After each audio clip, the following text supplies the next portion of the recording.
Saya kemarin ke Madura, bingung saya lihat Madura ini. Pengajian di sana sini belas kalau saya nggak masker.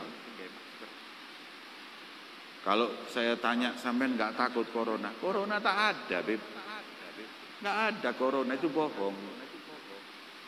Padahal corona ini sudah mendolimi orang seluruh dunia.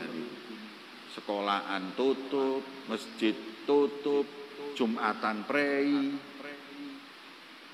pasar tutup, alun-alun tutup, kerjaan bahkan sampai bangkrut dan tutup.